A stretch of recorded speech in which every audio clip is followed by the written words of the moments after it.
নমস্কার, Ramakrishna TV YouTube চ্যানেলের পক্ষ থেকে সকল মা, বাবা, দাদু, দিদা, ঠাকুমা, ঠাকুর দাদাদের জানাই অনেক অনেক ভালোবাসা, প্রীতি ও আন্তরিক শুভেচ্ছা। সবাই ভালো আছেন, ভালো থাকবেন। আমি আবারও চলে এসেছি শ্রী শ্রী রামকৃষ্ণ মিশনের শ্রীমদ্ ভগবদ গীতা সম্পর্কে আলোচনা করতে, যার সহজ সরল অনুবাদ ও ব্যাখ্যা করেছেন স্বামী লোকেশ্বরানন্দ মহারাজজি এবং সংকলন ও সম্পাদনা করেছেন স্বামী চিদ্রূপানন্দ মহারাজজি। আজকে আমরা আলোচনা করব শ্রীমদ্ ভগবদ গীতার থেকে সপ্তম অধ্যায় জ্ঞান বিজ্ঞান যোগ থেকে শ্লোক নাম্বার 1, 2 এবং 3। প্রথমে আমরা আলোচনা করব প্রথম 1 নম্বর শ্লোক। শ্রী ভগবান নুবাচ মজ্জাশক্ত মনা পার্থ যোগাং জঞ্জূর্ণ মদাশ্রয় অসংশয়ং সমগ্রং মাং যথা জ্ঞাস্যসি তুচ্ছ্রিণু। অর্থাৎ শ্রী ভগবান বললেন, হে পার্থ, তুমি আমাতে চিত্ত নিবিষ্ট করো এবং একমাত্র আমার শরণাপন্ন হয়ে যোগাভ্যাস করলে তুমি যে রূপে আমার সর্ববিভূতি সম্পন্ন পূর্ণ স্বরূপ সগুণ ও নির্গুণ রূপ জানতে পারবে তা শোনো। প্রশ্ন হচ্ছে, ভক্ত ভগবানকে কি করে জানবেন বা বুঝবেন? তিনি হয়তো খুব ভগবানের অনুরাগী হতে পারেন, কিন্তু শুধু অনুরাগের মধ্য দিয়েই কি তিনি ভগবানকে জেনে ফেলবেন? এই অধ্যায়ে ভগবানের স্বরূপ কি এবং কেমন করে তার সাধনা করতে হয় তাই বিশদভাবে বলা হয়েছে। ভগবানের আশ্রয় গ্রহণের অর্থ শরণাগত হওয়া বা আত্মসমর্পণ করা। ভক্ত যখন ভগবানের শরণাগত হয়, তার সমস্ত জীবন, সমস্ত কর্ম ভগবানে অর্পণ করেন, তখনই ভক্ত ভগবানের স্বরূপ জানতে পারেন। ভগবৎ কৃপা একমাত্র শরণাগত ভক্তের উপরেই বর্ষিত হয়।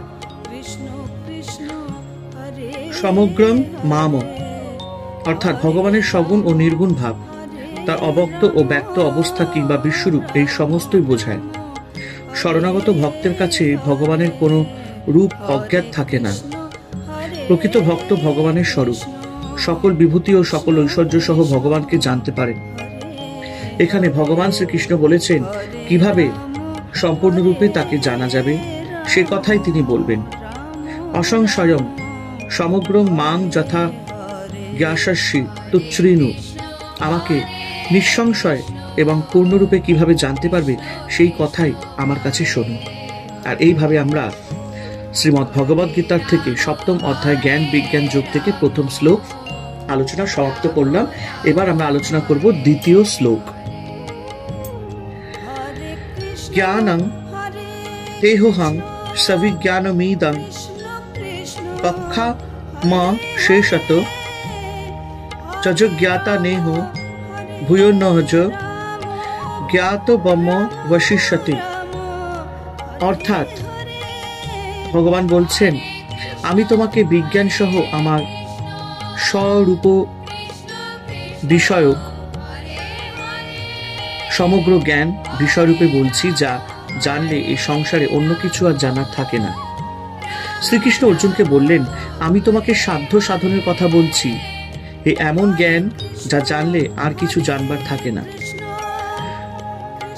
কোনো মূল তত্ত্বকে জানা জ্ঞান, আর মূল তত্ত্বের বিশেষ রূপে অপরোক্ষ অনুভূতি হলো বিজ্ঞান। জ্ঞান হলো সাধারণ তত্ত্বজ্ঞান এবং বিজ্ঞান হলো সাক্ষাৎ অনুভূতি। ঈশ্বর সম্পর্কে নিবিড় প্রত্যক্ষ অনুভূতি বিজ্ঞান এবং ঈশ্বরকে বোঝা বা ঈশ্বর সম্পর্কে জানা হলো জ্ঞান। এই বিশ্ব সংসার পরম ভগবানের প্রকাশ এবং সেই পরমাত্মা সম্বন্ধে নিগুড় সত্য জ্ঞানের অনুভূতি বিজ্ঞান। যৎ জ্ঞাতা, যা জানলে ইহা এই জগতে ভূয় হন্নাত, আর অন্য কিছু জ্ঞাতবাম জানার না অবিশেষতে বাকি থাকে না। পরম সত্যের মধ্যে জগতের সকল সত্য এসে যায়। ঈশ্বর পরম সত্য, সমগ্র সত্য। ঈশ্বর পরম সত্য, সমগ্র সত্য। সেই পরম আত্মাকে জানলে তার প্রকৃতি, জগৎ এবং কর্ম সকলেরই জ্ঞান হবে। তখন জানবার আর কিছুই বাকি থাকবে না, কারণ জগতের আর সকল জ্ঞান সে পরম জ্ঞানের অন্তর্ভুক্ত। ভগবান তার স্বরূপ প্রকাশের কথা বলে অর্জুনকে পূর্ণ জ্ঞান দেবার আশ্বাস দিলেন। এই পূর্ণ জ্ঞান একমাত্র পূর্ণ শরণাগত ভক্তই লাভ করতে পারে। কিভাবে সেই পূর্ণ জ্ঞান লাভ করা যায় সেই সম্পর্কে ভগবান জ্ঞান ও বিজ্ঞানের প্রভেদ দেখিয়ে বলেছেন।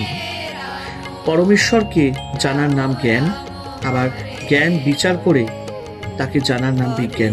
এই বিজ্ঞান লাভ করলে আর কিছু জানার থাকে না। আর এইভাবে আমরা আজ শ্রীমদ্ ভগবদ গীতা থেকে 7ম অধ্যায় জ্ঞান বিজ্ঞান যোগ থেকে 2য় শ্লোক সমাপ্ত করলাম। তো চলুন এবার আমরা 3য় শ্লোকটি আলোচনা করি। মনুষ্যানাং সহস্রেষু কশ্চিদ যততে সিদ্ধয়ে যততামপি সিদ্ধানাং কশ্চিন মাং বেত্তি ততত্ব। অর্থাৎ ভগবান বলছেন, সহস্র সহস্র মানুষের মধ্যে কেউ কেউ অর্থাৎ 2-1 আমার স্বরূপ বিষয়ক জ্ঞান অর্থাৎ আত্মজ্ঞান লাভের জন্য যত্ন করেন। আবার যত্নশীল সিদ্ধ পুরুষদের মধ্যেও 2-1 আমার প্রকৃত স্বরূপ জানতে পারেন, কারণ ব্রহ্মজ্ঞান অতিশয় দুর্লভ। হাজার হাজার লোকের মধ্যে 2-1 হয়তো জ্ঞান লাভের চেষ্টা করে, তাদের মধ্যে হয়তো মাত্র 1 সফল কাম হয়। জ্ঞান লাভ অর্থাৎ ঈশ্বর লাভ এমনই শক্ত ব্যাপার। এই সংসারে জীবগণের মধ্যে মানুষই জ্ঞান লাভের অধিকারী, অথচ অধিকাংশ মানুষই ইন্দ্রিয় সুখ লাভের নিমিত্ত সর্বদা ব্যস্ত।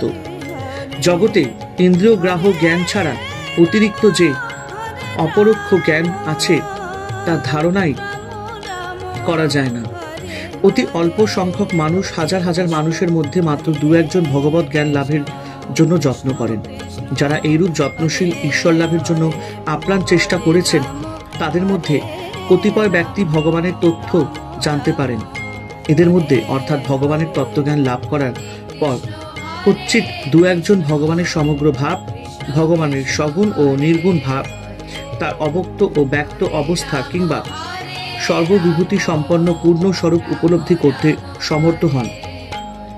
ভক্তের এই অবস্থাটি হল পূর্ণ অবস্থা, অর্থাৎ এক কথায় একত্ব, সত্তার চরম ও পরম একত্ব বা অদ্বৈতানুভূতি।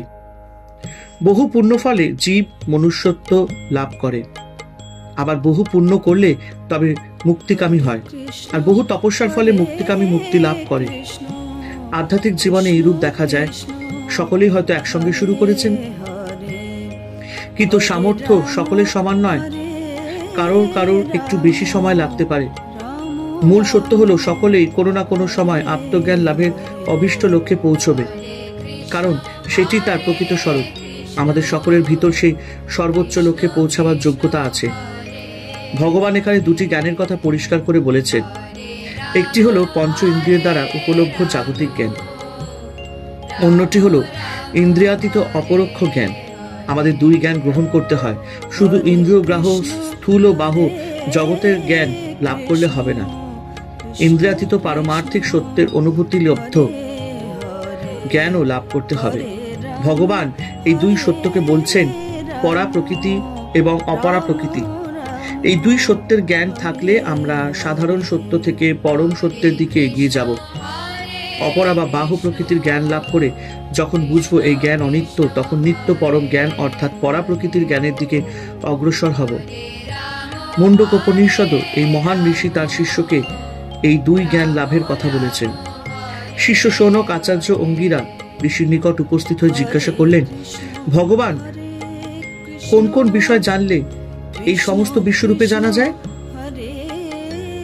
কস্মিননু ভগবো বিজ্ঞাতে সর্বমিদং বিজ্ঞাতং ভবতীতি।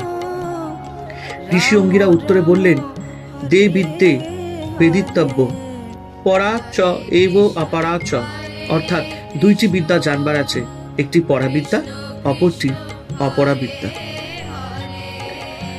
আর এইভাবে আজকে আমরা শ্রীমদ্ ভগবদ গীতার থেকে 7ম অধ্যায় জ্ঞান বিজ্ঞান যোগ থেকে 3য় নম্বর শ্লোকটি আলোচনা করা সমাপ্ত করলাম। আশা করি আপনাদের সবার ভালো লাগলো।